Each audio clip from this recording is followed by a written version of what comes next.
নমস্কার সুপ্রিয় শ্রোতা দর্শকবৃন্দ, আপনাদের সকলের প্রতি শ্রদ্ধা, সম্মান, শুভেচ্ছা, শুভকামনা।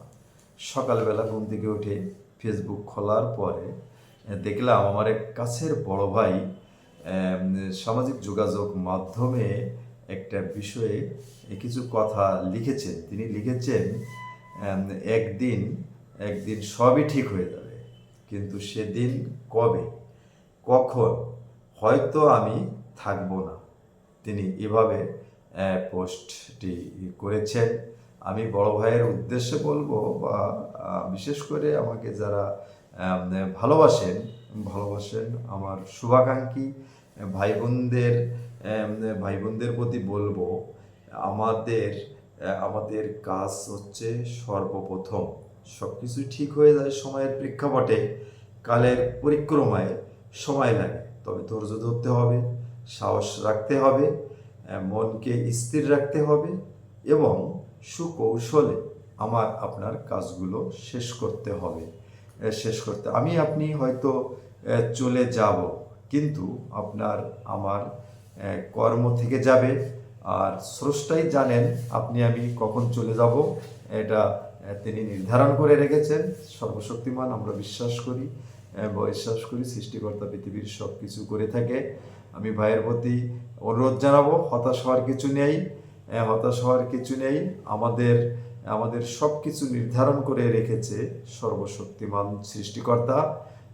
আমরা কখন চলে যাব, আমাদের কি হবে, কি করলে ভালো হয়, মন্দ হয়, তবে আমাদের কাজ করতে হবে। হতাশ হওয়ার কিছু নাই।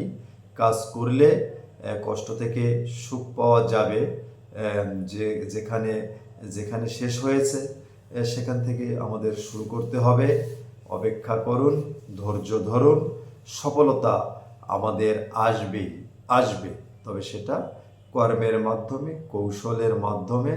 আমাদের দেশে বিশেষ করে আমি সহ, আমার কথাই আগে বলছি, আমরা কিন্তু কথা বেশি বলি, কাজ কম করি, ধৈর্য হারা হয়ে যাই, সাহসিকতা রাখি না। যখন বিপদে পড়ি তখন কেবল স্মরণ করি সৃষ্টিকর্তাকে, বলি সব কিছু উনিই করছেন, উনি ভালো করবেন, উনি মন্দ করবেন। বিপদে না পড়লে এগুলো কিন্তু আমরা বলি না।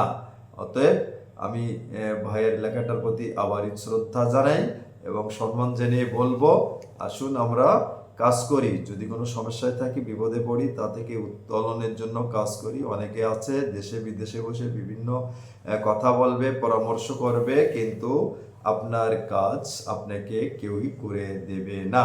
অতএব আপনার নিজের জন্য, পরিবারের জন্য, দেশের জন্য, আপনার সংগঠনের জন্য, আপনার দায়িত্ব পালন করার জন্য, কর্তব্য পালন করার জন্য আমাদের কাজ করতে হবে এবং সৃষ্টির শ্রেষ্ঠ জীব হিসেবে আমাদের আদর্শকে প্রতিষ্ঠিত করার জন্য আমাদের কাজের কোনো বিকল্প নেই। হতাশ হওয়ার কিছু নেই। ধৈর্য ধরুন, সাহস রাখুন।